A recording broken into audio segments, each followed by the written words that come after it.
Up next on the Marmy Rock Show, we are joined by Chris from the band Can't out of New Jersey. We're excited to have him on the show because their song Stranger has made it up to our number one tune on the Golden Dozen. Chris, welcome to the show.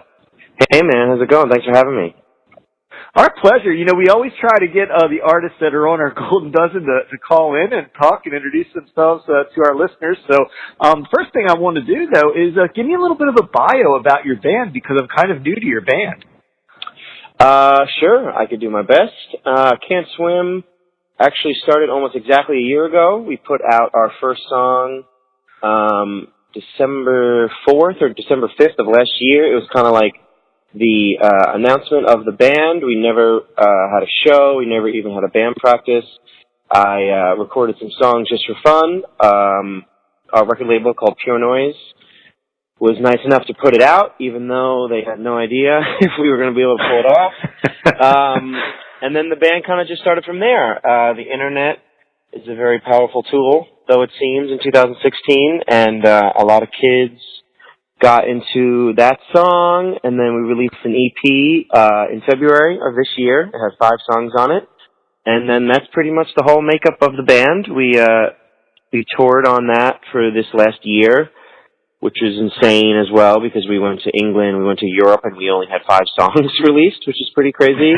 And then the band, that's pretty much the whole story. And then we are going to release a full length in March of this year, and that song Stranger, as you nicely put before, is going to be on it.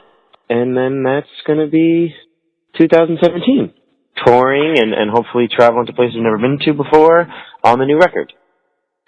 So let's talk a little bit about Stranger. That's our number one tune right now. Tell me a little bit more about that song and about the music video to it. Cool, man. Yeah. Stranger was actually probably the next song that I wrote after the first 5, so I guess it's kind of one of our older songs that made it onto this new record. All the guys that are in the band and all the dudes at the record label always kind of gravitated towards that song, so we decided to put that one out first. And then the song, I guess, lyrically is kind of about an ex-girlfriend of mine always wanting to, like, kind of travel and leave and kind of change her situation, and me kind of thinking, like, oh, well, where do I fit in to these plans, which I think is, very common in relationships. People wanted to go one way and the other person wanted to go another way. So in the video, we kind of tried to emulate that the best we could in, like, the sense of all these different types of relationships. There's like an interracial couple, there's a straight couple, there's a gay couple. We all kind of go through the same thing. Everyone has love issues, no matter what color or ethnicity you are. So we try to just kind of make it correlate with the lyrics of the song, and that's about it. That's kind of the whole story. So we mentioned Death Deserves a Name is out now, and you mentioned the new record coming out in 2017. So tell us a little bit about the new record. Where are you recording that, and who's doing the production? Sure, man. Yeah, Death Deserves a Name was all recorded by us. It was just in our apartments and our living rooms. Danny, who's the drummer of the band, is a very talented young man. He, other than being an incredible musician, he's a very good sound guy, has a great ear for engineering and mixing and producing. So once the label was like, hey, man, you guys need to do a full length, we were like, well, we kind of thought we could do it the same way. We can kind of just do it ourselves again. And the guys at the label kind of gave the attitude of like, well, if it's not broken, why are we going to try to fix it? So the new record we just did ourselves. We just did it again in our rooms, basically. And we recorded everything ourselves, produced everything ourselves, and it was cool, man. It has 12 songs on it, Stranger being one of them, mixed by Danny, mixed by our drummer, and mastered by Ted Jensen at Sterling Sound. And that's it. It should come out, I think, in the first week or 2 of March. I think that is the plan. Hey, you guys got a couple music videos out, and I was watching the one for Come Home the other day. That's kind of a dark story, isn't it, that video? Yeah, at the very end there, yeah. Yeah, that was kind of just real quick. That was a very stressful day. We were in Los Angeles, and we didn't think it was going to work out. The director had something going on. We had a show in Anaheim that day. But it all worked out. We got the location. That crazy huge mansion house is some house in Malibu.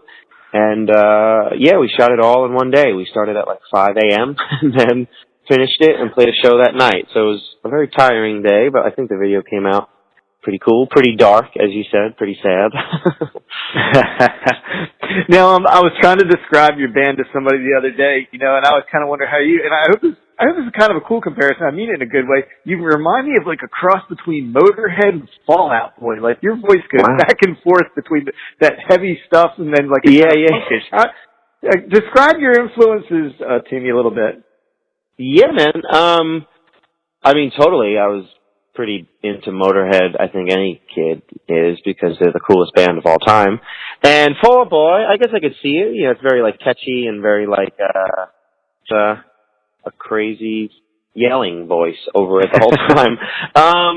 Influences, I listened to everything growing up. I was fortunate to have two uncles of mine that were kind of on opposite ends of the spectrum. One was kind of like a gothic dude. He would like paint his nails black and like listen to like The Cure and the Smiths and like Joy Division and all that like freaky Depeche Mode. And then my other uncle played drums, and that's kind of why I actually started playing the drums. But he played in a bunch of punk and hardcore bands in like the 90s, so he got me into like, I don't know, Minor Threat and like the Gorilla Biscuit, all like the classic punk stuff. So I guess it kind of makes sense that Can't Swim kind of is a scattered brain version of like heavier punk stuff and poppy stuff. So I guess, Motorhead and Fall Out Boy. I'll take that. Yeah, man, I like the mixture, man. It works really well together. It's one of the things that kind of drew me to your music right away. So, thanks, man. Hey, yeah. So, hey, you got some shows coming up like right after the holidays. You want to tell folks about some of the shows you got coming up? Dude, I'd love to. December 27th and 28th, we're playing kind of like a reunion little weekend of this band called Valencia, who are very, very dear friends of mine, but they have not played a show, I think, in like 5 or 6 years, maybe. So they're doing like a little holiday thing, and they were nice enough to invite us on. So the 27th is in Webster Hall in New York City, and then the 28th is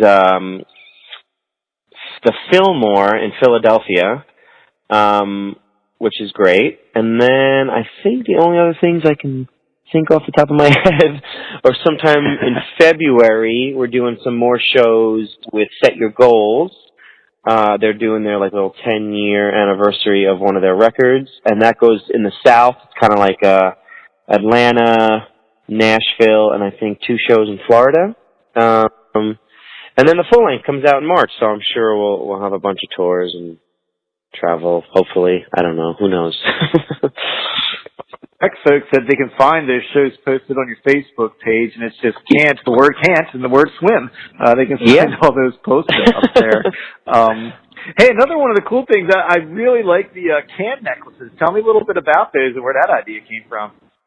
Sure, yeah. That is actually a very good friend of our manager's.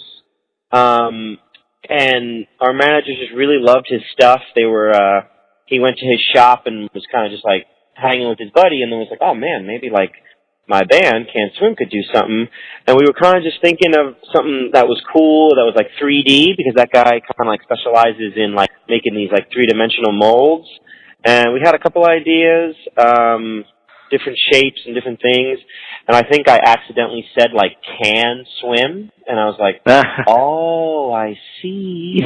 So it was kind of a corny, cheesy joke that turned into a merch design. But yeah, it's cool. I got to see one, and they actually came out pretty awesome. I don't know how much of a market there is for steel cans, but it's been selling actually particularly well, which is pretty hysterical and very gracious. But yeah, the Can Swim cans.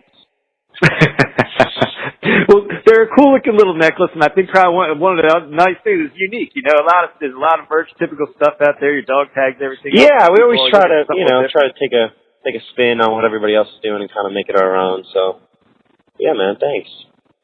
Well, hey, man, Chris, I want to thank you for being here. The band is Can't Swim. They're out of New Jersey, and you can pick up Death Deserves a Name right now, and then in March you can pick up the full-length album, and once again, you can find them on Facebook at Can't Swim. So, and their song, Stranger, spending 2 weeks so far at #1 on the Marmy Rock Show's Golden Dozen. So, Chris, man, I really appreciate you being here. Thanks for being on the show tonight.